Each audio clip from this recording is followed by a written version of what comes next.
Welcome to Just Between Us. Just Between Us involves you, our viewing audience, my husband and co-host and co-producer, William Smithers, myself, Lori Holt Smithers, and our guest. And I'm always so pleased to tell you, our viewing audience, that this show plays all over the world because Bill has put it up on the internet. www.sb-justbetweenus.com. And we've had hits from Russia, China, and all over the United States, because also in the United States there are many, I think it's about 30 now, other cities who are playing this show, and they're public access. So we try to have topics that are not only germane to Santa Barbara, but worldwide. And I think today this topic is, and Bill is going to introduce our guest. Thank you, my dear. The phrase "stand down" has for many years been a term used by the military to order troops out of an active or a danger zone into an area of safety and rest. But since 1988, stand down has come to have an additional significance. Stand down is a belief in the triumph of the human spirit over extraordinary odds.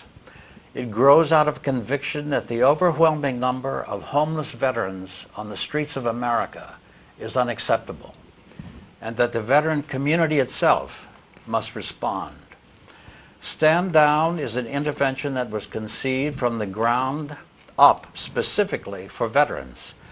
It is designed to transform the despair and immobility of homelessness into the momentum necessary to get into recovery, to resolve legal issues, to seek employment, to access health services and benefits, to reconnect with the community, and to get off the streets. That statement is part of a manifesto by the group of San Diego war veterans who created the first public event to assist homeless veterans. Our guest today is the Santa Barbara County government official who sponsored and helped bring into existence the first Stand Down event in our county, held on October 13th in Santa Maria, California. So we're very pleased to have with us the County 5th District Supervisor, Steve Lavagnino.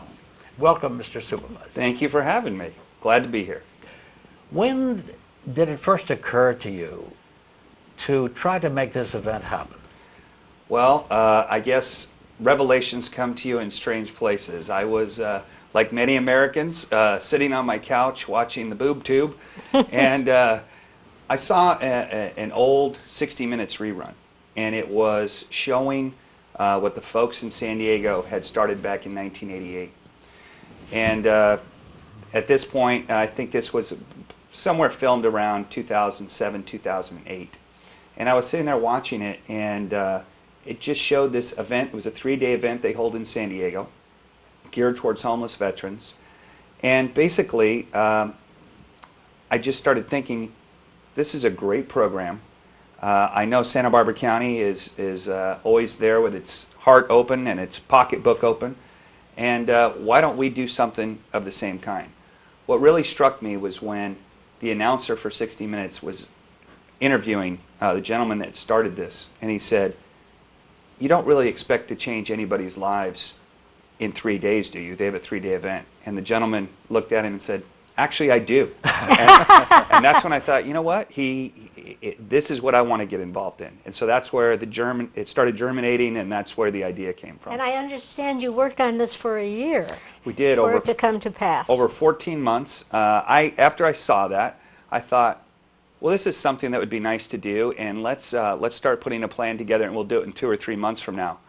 And as things began, it just took on a life of its own, and it turned out from something where we thought we might just do something rather small, turned into the the community just opened up. There was a huge outpouring of support, and so it took us about 14 months to put the entire thing together. Well, without going into too much detail, give us an idea of the kind of organization that was necessary to bring this into existence. Well, basically what I did is I just started talking to some of the veterans groups locally and thought, at first I just wanted to know if it was something they were interested in.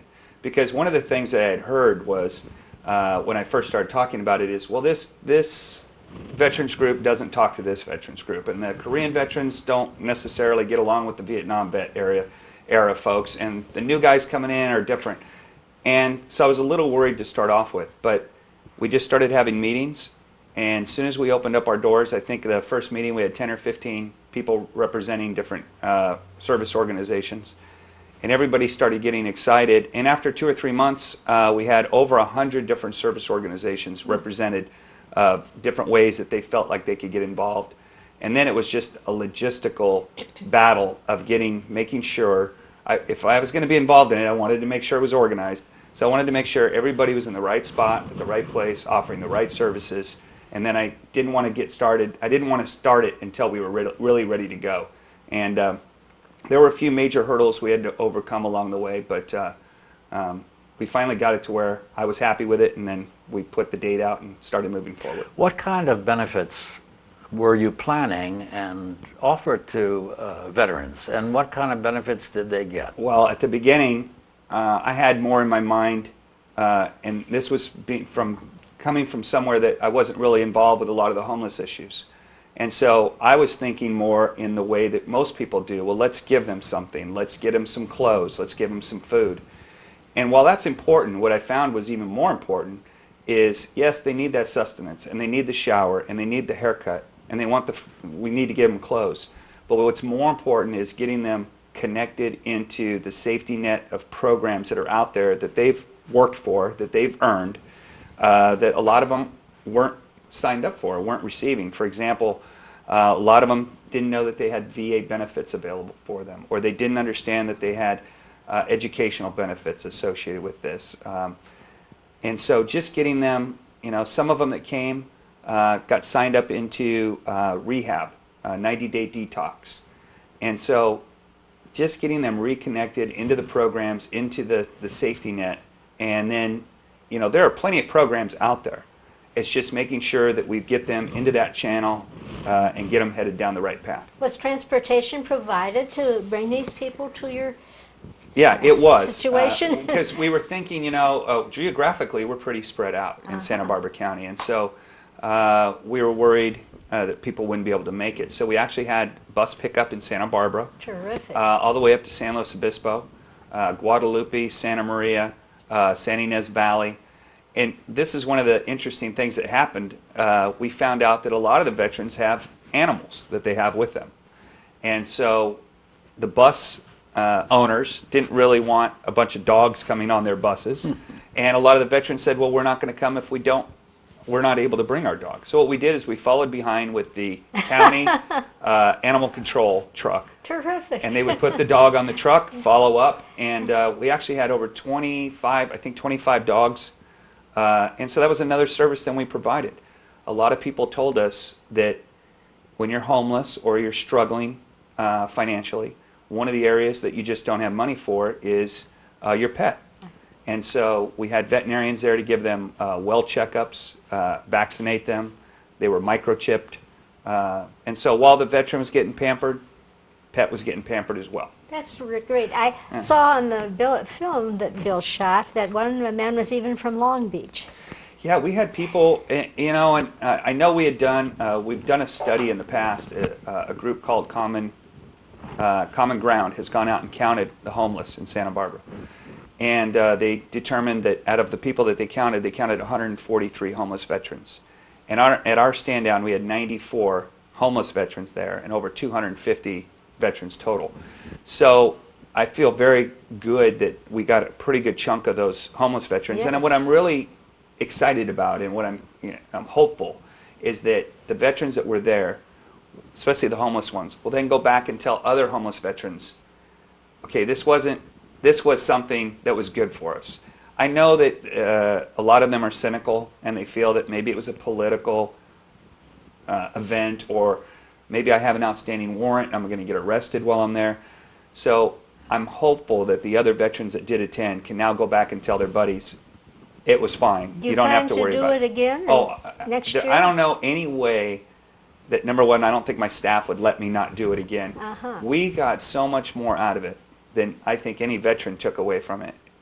The heartwarming stories that were there, just seeing guys come in, they were a little downtrodden, hanging their head a little bit, and after they got a shower and a haircut, some of them you didn't recognize, but one guy turned and looked at everything that was there, and he looked back and he said, you know what, this is like Christmas, and felt really good about that. So I don't think there's any way. I think we've hit the tip of the iceberg of what services, of how many people are out there that really need the services in this economy, whether they're homeless or near homeless. And so the other thing is we're really connected to all the service providers now. The hard work is done.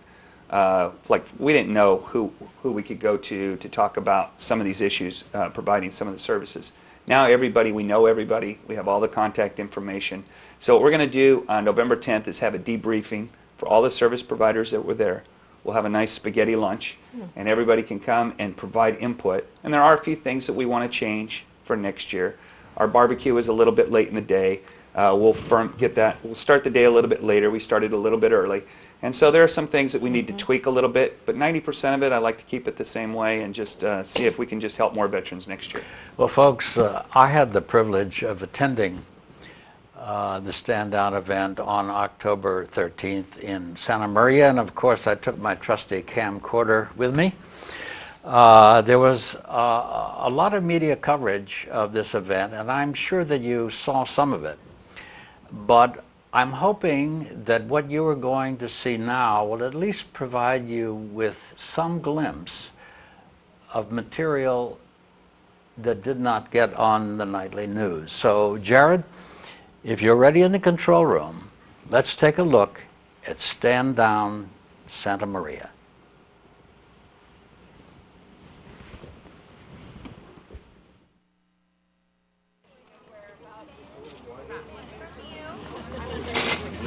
Stuff and the ladies over there. So what you see is what we got. A larger, sharp. Lighter wood. Yes, that's all we have at the training. we were talking about the way.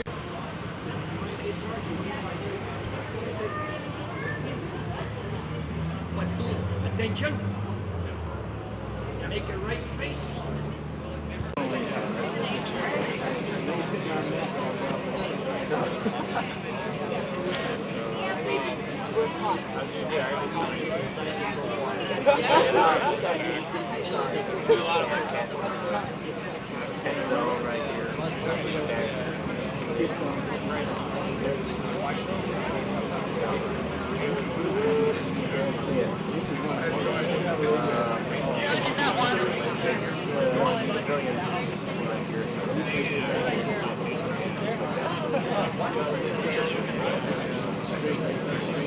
So you're at you're here at Vandenberg then? Yes, sir. I'm a student at the 532nd Okay. missile training. All right. Okay. So then I'm headed to Wyoming after I do my last Philly, California.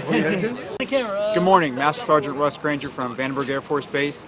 As you can see around us, probably have just got here probably about 25, 30 individuals from Vandenberg Air Force Base, probably 30, 40 inside, and we're here assisting with the veterans, stand down, helping veterans get the assistance they may not be able to find elsewhere, legal, be able to get a shower, get a haircut, and take care of medical needs they might have.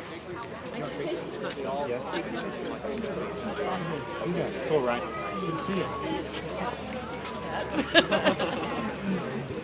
And then when it lands, like how? And they'll take